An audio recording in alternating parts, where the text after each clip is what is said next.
नमस्कार, स्वागत है आपका संवाद 365 में। आपके साथ मैं हूं दिग्विजय सिंह चौहान। हाजिर हूं उत्तराखंड की खबरों को लेकर। आइए नजर डालते हैं उत्तराखंड में क्या कुछ खास चल रहा है, क्या कुछ उत्तराखंड की खबरें हैं।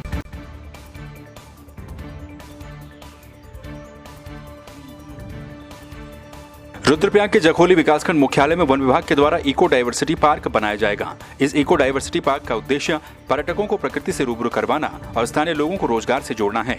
इसके साथ ही स्थानीय लोगों को वन्य जीवों के बीच रहने और उनके संघर्ष से रूबरू करवाना भी है। गौरतलब है कि बीते दिनों मुख्यमंत्री त्रिवेंद्र सिंह रावत ने पहाड़ के प्रत्येक जिले में नेचर एवं इको डाइवर्सिटी पार्क बनाने की घोषणा की थी। इसी दिशा में वन विभाग रुद्रप्रयाग के द्वारा जखोली ब्लॉक मुख्यालय में स्थित वन चेतना केंद्र के 3 हेक्टेयर में फैले क्षेत्र में इको डाइवर्सिटी पार्क का निर्माण किया जाएगा। देखिए, माननीय मुख्यमंत्री जी द्वारा ये घोषणा की गई है कि उत्तराखंड राज्य के हर जनपद में एक बायोडाइवर्सिटी या इको पार्क का निर्माण किया जाएगा।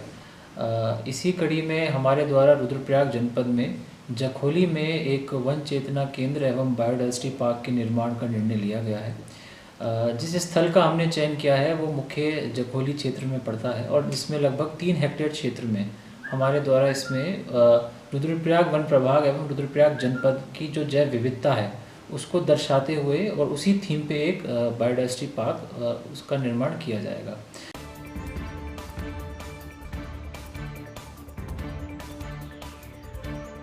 कुंभ मेले में जारी एसओपी से श्रद्धालुओं को मुक्त करवाने के लिए अनोखा प्रदर्शन किया गया। Kumbh Mela control room CCR घाट से विष्णु घाट पुल तक एक लंबी मानव श्रृंखला बनाकर तीर्थ यात्रियों पर फूलों की वर्षा कर यात्रियों का स्वागत किया गया। केंद्र और राज्य सरकार से ये भी मांग की गई कि उत्तर प्रदेश सरकार की तर्ज पर हरिद्वार में कुंभ मेले के मुख्य स्नानों के दौरान आने वाले तीर्थ यात्रियों को उत्तराखंड की धर्म और संस्कृति के अनुरूप सार्वजनिक स्थानों पर उनका स्वागत किया जाए और उन्हें कोरोना की बंदिशों से मुक्त किया जाए। ये काम सरकार को करना चाहिए था, सरकार तो कर नहीं रही।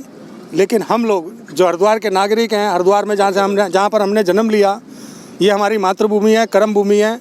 हम दिल खोलकर तीर्थ यात्रियों का स्वागत करते हैं कि जो आने वाला जो हमारा कुंभ है, जो बार बार सरकार द्वारा जो एसओपी बदली जा रही है, हम कहना चाहते हैं कि तीर्थ यात्रियों पर जो प्रतिबंध है उसको बिल्कुल हटा दिया जाए। तीर्थ यात्रियों का आने पर स्वागत है। आज हमने दिल खोलकर तीर्थ यात्रियों का फूलों की वर्षा करके स्वागत करने का काम किया है और निश्चित रूप से यही संदेश देने का काम किया है कि सरकार द्वारा जो बार बार एसओपी जारी की जा रही है, फिर उसमें बदलाव किए जा रहे हैं, मैं समझता हूं सरकार भ्रमित है।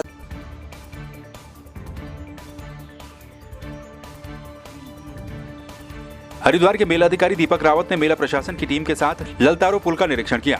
निरीक्षण के बाद दीपक रावत ने पीडब्ल्यूडी के अधिकारियों को 1 सप्ताह के अंदर पुल के दोनों ओर मजबूत रेलिंग लगाने के निर्देश दिए। इस दौरान दीपक रावत ने कहा कि पिछले कुंभ मेले के दौरान ललतारो ब्रिज पर दुर्घटनाएं हुई थी, जिसको देखते हुए उनके द्वारा एक सेफ्टी ऑडिट कमेटी बनाई गई थी, जिनकी सिफारिश के बाद अब अलग अलग ब्रिजों पर दुर्घटनाओं से कैसे बचा जाए उसको अमल में लाया जा रहा है। आप जानते हैं कि पिछली बार कुंभ मेले में एक ललतारो ब्रिज पे एक दुर्घटना हुई थी और जितने भी ब्रिजेस हैं ये दुर्घटना के लिहाज से तो सेंसिटिव होते हैं और पूर्व में एक सेफ्टी ऑडिट कमेटी मेरे द्वारा बनाई गई थी, जिसमें अलग अलग ब्रिजेस पे इंगित किया था कि कहाँ पे कौन कौन से काम होने हैं जिससे कि भविष्य में कोई दुर्घटना होने से उसको रोका जा सके। तो ललतारो ब्रिज पे यही रिकमेंडेशन थी कि जो इसमें साइड में रेलिंग्स लगी हुई हैं बड़ी कमज़ोर हालत में है, पहले भी एक्सीडेंट हो चुका है, दोबारा होने की भी संभावना है, इसलिए निर्देशित किया गया था कि इसको तत्काल रिपेयर करा दिया जाए। लेकिन अभी तक मौके पे काम शुरू नहीं हुआ था, ये देखने के लिए मैं आया था।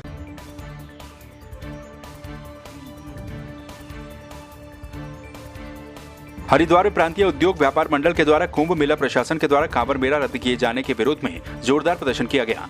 कंधे पर कांवड़ रखकर प्रांतीय उद्योग व्यापार मंडल के जिला महामंत्री संजय त्रिपाल ने कहा कि हिंदुओं की बात करने वाली सरकार आखिर कांवड़ मेले को स्थगित करके हिंदू समाज को क्या संदेश देना चाहती है।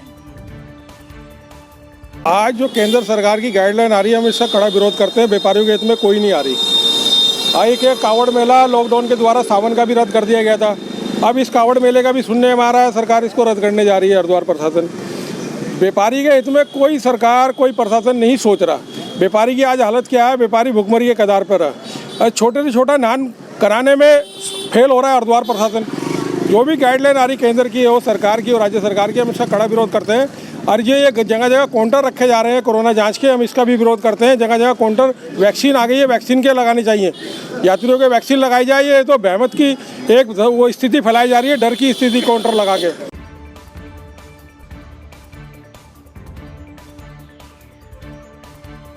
बागेश्वर जिले की पुलिस और एसओजी की टीम को बड़ी कामयाबी मिली। वाहनों की चेकिंग के दौरान 3 चरस तस्करों को पकड़ा गया, जिनके कब्जे से 2.839 किलोग्राम चरस बरामद की गई, जिसकी कीमत 2,70,000 आंकी जा रही है। तीनों आरोपियों के खिलाफ थाने में मुकदमा दर्ज कर गिरफ्तार कर लिया गया। हमारा जैसे एक अभियान चल रहा है, सभी पूरे कुमाऊं क्षेत्र में सभी जिले कोऑर्डिनेटेड तरीके से काम कर रहे हैं। चरस जो नीचे जाती है पहाड़ों से और स्मैक जो ऊपर आती है, इसी क्रम में हम लोगों ने भी अभी कल 2 हमारे यहाँ मामले ऐसे हम लोगों ने पकड़े हैं। एक थाना कपकोट में पकड़ा है और एक कोतवाली बागेश्वर में। कोतवाली बागेश्वर में हमने 2 लोगों को इसमें अरेस्ट किया है और जो 2 लोग थे उनके पास 2.25 किलो से ज़्यादा मात्रा में चरस की खेप थी, जिसे वो लेकर के कपकोट साइड से आए थे यहाँ पे खपाने के लिए। जो उन्होंने नाम बताए हैं उनको हमने इन्वेस्टिगेशन में शामिल किया है। उनके मोबाइल रिकॉर्ड्स को भी हम इन्वेस्टिगेशन का पार्ट बना रहे हैं।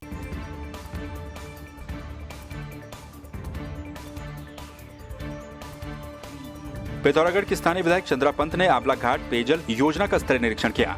इस दौरान उन्होंने अधिकारियों को जरूरी दिशा निर्देश दिए। उन्होंने पेयजल योजना के निर्माणाधीन तीसरे वेल का निरीक्षण कर कार्य की प्रगति पर संतोष भी जताया। वहीं स्थानीय विधायक ने बताया कि तीसरे वेल का निर्माण कार्य लगभग पूरा हो गया है और जल्द ही इससे पिथौरागढ़ शहर वासियों को पानी मिलने लगेगा। आंवला घाट की जो तीसरे वेल की योजना थी, लंबे समय से हमारी चल रही थी। आज बड़ी अच्छी बात है कि ये पूरा होने के कगार में है और पूरी हो चुकी है और 15 दिन के अंदर जो हमारा ये इसका तीसरे वेल का काम है वो पूरा हो जाएगा। और इसके तहत हमारे शहर की जो पिथौरागढ़ की पानी की समस्या है, अभी 6 MLD पानी हमको मिल रहा है यहाँ से। और इसमें जो ये तीसरे वेल का है, ये इसमें 3 MLD पानी और बढ़ जाएगा। इस माध्यम से हमको पूरा 9 MLD पानी मिल जाएगा पूरे शहर को आंवला घाट योजना से। इसमें बता दो 2018 में यहाँ पे आंवला घाट में 2 वेल निर्माण हुए थे, 2 वेलों का, जिससे हमें 6 MLD पानी मिल रहा और घाट पंपिंग योजना बंद होने की वजह से 2.5 MLD पानी में नहीं मिल पा रहा था। तो अभी केवल 6 MLD तो लगभग 60,000 की आबादी के लिए प्राप्त है, वही पानी मिल पा रहा था। अभी हमारा ये तीसरा वेल के सारे सिविल कार्य पूर्ण हो चुके हैं। इसमें केवल ट्रांसफार्मर और पंप लगने हैं। पंप हमारे आ चुके हैं, ट्रांसफार्मर हमारे 1 हफ्ते के भीतर आके हम इसको प्रारंभ कर देंगे। और अभी इस महीने ट्रायल शुरू करके मार्च में हम फर्स्ट वीक से पानी 3 MLD बढ़ा के दे देंगे।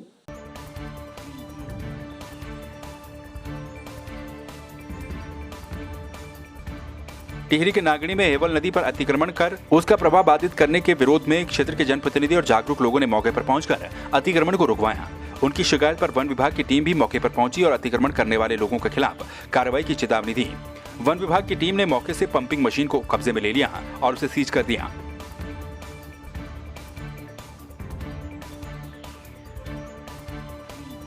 टिहरी में कांग्रेस संगठन के सदस्य आकाश कृशाली ने एक प्रेस वार्ता करते हुए कहा कि चमोली जनपद में आपदा आने के बाद यूथ कांग्रेस के कार्यकर्ताओं ने बेहतर काम किया है। आपदा की इस घड़ी में सरकार का तंत्र फेल हो चुका है। न तो पुलिस और एनडीआरएफ के जवानों को और न ही किसी अन्य कर्मचारियों को खाने पीने की व्यवस्था की गई है। सरकारी तंत्र पूरी तरह से फेल हो चुका है। कांग्रेस कार्यकर्ता बड़ी मशक्कत करने के बाद लोगों को पीने का पानी दे रहे हैं। लड़के हमारी बड़ी सेवा कर रहे हैं। यूथ कांग्रेस की मैं बात कर रहा हूं और बड़े स्पष्ट शब्दों में कहना चाह रहा हूं। इसके अलावा हमने एक सिंगल कोई भी वहां पर व्यक्ति नहीं देखा जो वहां पर सेवा भाव से काम कर रहा है। अखबार तो मैंने पढ़ा था, लेकिन जो हम अपनी आंखों से हमने देखा, इनके अलावा कोई नहीं कर रहा वहां पर सारा। तो जैसे हम आप विश्वास नहीं करेंगे, आधा घंटे के अंदर कितने कम से कम 7 पेटी पानी खत्म। पुलिस भी, वो मजदूर वाले बेचारे दिन भर वहां पर काम कर अपनी जान हथेली में रखकर। तो जब उनकी व्यवस्था नहीं हो पा रही है तो और क्या हम किस बारे में बात करेंगे। तो आपने देखा उत्तराखंड में क्या कुछ खास चल रहा है, क्या कुछ उत्तराखंड की खबरें रही। एक बार फिर से आपके सामने हाजिर होंगे उत्तराखंड की कुछ और खबरों के साथ। तब तक के लिए आप बने रहिए संवाद 365 के साथ। नमस्कार।